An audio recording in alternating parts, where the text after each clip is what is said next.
Saat menjalani proses kehamilan, orang tua selalu mengusahakan berbagai hal yang terbaik agar dalam perkembangan kehamilan selalu memiliki kondisi yang normal tanpa ada gangguan kehamilan. Beberapa hal yang perlu dilakukan ibu hamil agar kondisi kesehatannya maupun janinnya dalam keadaan yang baik adalah mengkonsumsi makanan yang sehat, beristirahat yang cukup, berkonsultasi dengan dokter kandungan secara rutin, dan tentunya selalu mendekatkan diri kepada Tuhan Yang Maha Esa. Setelah semua hal tersebut dilakukan, tentunya bayi akan lahir dengan selamat tanpa ada gangguan kesehatan. Tahukah Anda, menurut orang tua zaman dulu ada beberapa larangan maupun yang sering dilakukan oleh orang tua untuk bayi yang baru lahir, atau lebih tepatnya saat berusia sebelum 40 hari menurut orang tua dulu. Untuk itu, pada kesempatan kali ini saya akan berusaha menjelaskannya kepada Anda semua. Yang pertama, bayi harus digendong saat azan maghrib berkumandang. Menurut orang tua zaman dulu, saat azan maghrib berkumandang, bayi atau anak kecil pamali di waktu maghrib. Karena di waktu maghrib tersebut bisa bikin anak kecil rewel seharian kalau tidak digendong, sehingga banyak orang tua zaman dulu yang menggendong anaknya saat maghrib tiba. Bahkan saat ada anak yang tidur di saat waktu maghrib, maka harus ditemani bila perlu digendong. Tetapi menurut ahli medis, belum ada fakta yang membuktikan bahwa rewelnya bayi sama sekali tidak ada kaitannya dengan waktu menggendong di waktu maghrib. Mungkin orang tua zaman dulu memberikan perintah ini agar anak tersebut tidak diganggu oleh makhluk halus ataupun yang lainnya. Kita sama-sama tahu bahwa waktu maghrib merupakan waktu makhluk halus mulai menjalankan aktivitasnya. Yang kedua, di sekitar tempat tidur bayi harus dikasih peniti atau jarum supaya aman dari gangguan makhluk halus. Menurut orang tua zaman dulu, bayi yang baru lahir belum berusia 40 tahun harus diberi perlindungan dengan cara memberikan peniti atau jarum di sekitar tempat tidur bayi. Tujuan sebenarnya orang tua dulu melakukan ini adalah supaya bayi tersebut tidak diganggu jin atau makhluk halus lainnya. Banyak orang zaman sekarang yang masih percaya dengan hal tersebut walaupun tidak ada fakta ilmiah yang benar-benar membuktikannya.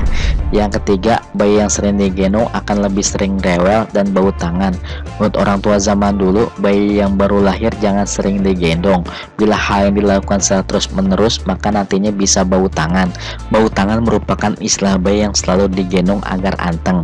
Hal yang membuat orang tua, bahkan orang terdekat menjadi repot.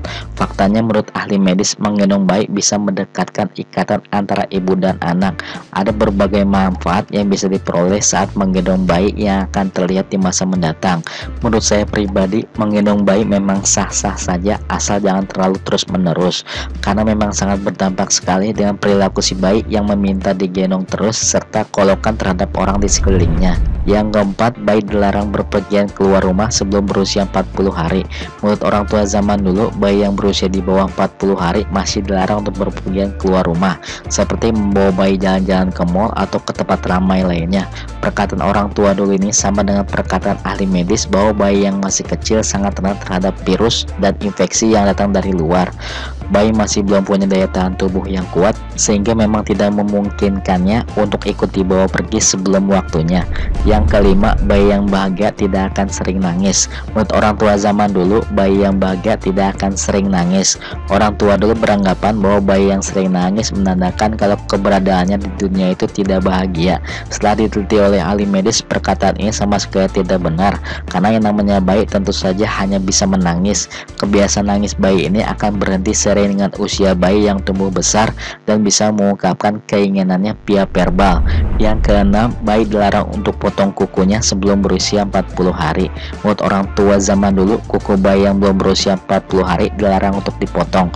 Maksud dari perkataan orang tua dulu tentang dilarangnya memotong kuku bayi sebelum berusia 40 hari karena dikhawatirkan bunda akan melukai kulit jari tangan atau jari kaki saat memotong kuku. Maklum saja zaman dulu alat pemotong kuku masih sangat minim sekali, sehingga orang tua dulu beranggapan demikian. Sedangkan menurut ahli medis, memotong kuku bayi sudah boleh dilakukan setelah bayi dilahirkan. Bayangkan saja saat bayi dilahirkan pertama kali sudah dalam kondisi kuku yang panjang walaupun masih lentur, tetapi dalam hitungan hari kuku bayi tersebut akan berubah menjadi keras dan bisa melukai kulitnya, apalagi bila sampai menunggu 40 hari. Untuk itu, bunda dapat memotong kuku bayi yang baru lahir tersebut dengan mengelupas lembut ujung kukunya menggunakan jari bunda sendiri, atau bunda juga bisa menggunakan gunting kuku khusus bayi yang ujungnya bundar sehingga aman untuk si kecil. Jangan sampai kuku tersebut tersebut dibiarkan panjang karena justru akan melukai kulit si kecil yang masih sangat lembut dan sensitif, yang bisa melukai wajah bahkan kornea mata. Karena tangan bayi sering merontak dan menggosok wajahnya kala mengantuk atau menangis. Yang ketujuh, bayi dilarang potong rambut sebelum berusia 40 hari. Menurut orang tua zaman dulu, bayi yang belum berusia 40 hari dilarang untuk memotong rambut.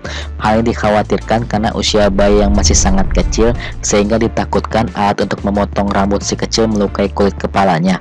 Wajar saja orang tua dulu mengatakan hal tersebut karena dulu memang masih terbatas sekali alat untuk memotong rambut untuk si kecil. Belum lagi bayi yang masih sangat kecil sangat rentan terhadap virus dan infeksi yang datang dari luar, sehingga ditakutkan dengan membawa bayi kita ke tukang pangkas rambut akan rentan terhadap serangan virus dan infeksi yang datang dari luar. Ada mitos lainnya mengatakan bahwa mencukur rambut bayi sampai habis agar tumbuh lebat dan hitam. Padahal tebal tipisnya rambut sangat dipengaruhi faktor genetik. Bila dicukur habis, maka rambut baru yang tumbuh biasanya akan kasar dibandingkan aslinya, jadi terkesan lebih tebal. Yang kedelapan, pusar bayi harus ditempel koin setelah puput. Menurut orang tua zaman dahulu, pusar bayi yang telah puput atau lepas harus diberikan koin agar pusar tersebut tidak menonjol atau bodong nantinya. Padahal faktanya otot dinding bayi masih lemah, sehingga saat bayi menangis akan membuat perut dan pusarnya menonjol, sehingga jangan terburu-buru panik dan menganggap si kecil akan memiliki pusar bodong. Menurut ahli medis, menutup pusar bayi dengan koin tidak menjamin dapat mencegah pusar bayi yang bodong menjadi normal. Malahan cara ini akan menyebabkan infeksi bila salah dalam penggunaannya, seperti tidak menggunakan kaca steril sehingga koin tersebut langsung mengenai dengan pusar bayi. Yang kesembilan, bayi harus dibodong kencang agar kaki tidak bengkok atau berbentuk O. Menurut orang tua zaman dulu, bayi harus dibedong agar kaki tidak bengkok atau berbentuk letter O. Menurut ahli medis, tidak ada hubungannya membendong bayi dengan pembentukan tulang kaki. Bahkan dengan membendong bayi yang terlalu kencang dapat menghambat perkembangan motorik bayi karena tangan dan kakinya tidak mendapatkan kesempatan bergerak. Pada kenyataannya, semua kaki bayi memang bengkok dari awal kelahirannya karena memang terkait posisi di dalam rahim bunda. Seiring menguatnya tulang, maka pembentukan kaki akan menguat dengan sendirinya. Jika memang Anda berkenan untuk tetap dibendong, sebaiknya hanya dilakukan setelah bayi dimandikan atau dikala cuaca dingin. Tujuan sebenarnya dibendong adalah lebih untuk menjaga bayi dari udara dingin. Pemakaiannya pun sebaiknya longgar, bukan dengan dibungkus secara kencang. Yang ke-10, hidung bayi bisa mancung dengan cara ditarik. Ini merupakan hal yang sangat aneh dan menarik yang semua orang sudah pasti tahu. Menurut orang zaman dahulu, bila bayinya ingin mancung maka harus rajin menarik hidungnya bahkan sampai merah. Padahal faktanya menurut ahli medis, kemancungan hidung bayi dipengaruhi oleh faktor genetiknya. Menarik-narik hidung bayi tidak akan membuat tulang hidung si kecil menjadi lebih tinggi, bahkan dapat menyebabkan bayi merasa tidak nyaman. Yang ke-11, bayi baru lahir boleh diberi pisang. Menurut orang tua zaman dulu, bayi yang baru lahir boleh diberi pisang. Hal ini karena pisang yang memiliki bentuk yang lembut sehingga aman untuk bayi. Padahal faktanya memberikan makanan pendamping ASI atau UMPASI terlalu dini akan membahayakan untuk pencernaan bayi yang dapat menyebabkan impagiasi atau intussusepsi. Ini adalah kondisi yang membuat suatu segmen usus masuk ke dalam bagian usus lainnya. Jika tidak sekali ditangani dapat menyebabkan kematian. Untuk itu, bayi hanya boleh diberikan ASI eksklusif dari bayi baru lahir hingga berusia 6 bulan. Yang ke-12, pakai gurita. Menurut orang tua zaman dahulu, bayi yang memakai gurita dapat mencegahnya mengalami perut kembung. Padahal faktanya menurut ahli medis bahwa organ dalam tubuh bayi justru akan kekurangan oksigen jika bayi memakai gurita. Bagi Anda yang memakaikan gurita pada anak Anda, sebaiknya diatur kembali kekencangan dalam pemakaiannya. Walaupun menurut ahli medis tidak baik, tetapi bila kita melakukannya dengan cara yang benar, tentu akan berdampak baik untuk si kecil.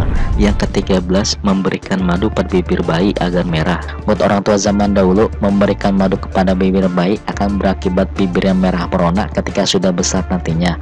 Padahal menurut ahli kesehatan, memberikan madu kepada bayi bisa berdampak signifikan kepada kesehatannya. Mengenai pemberian madu pada bayi ini sudah saya jelaskan pada video sebelumnya. Silahkan Anda cek pada video saya sebelumnya pada thumbnail berikut ini atau pada kolom deskripsi di bawah.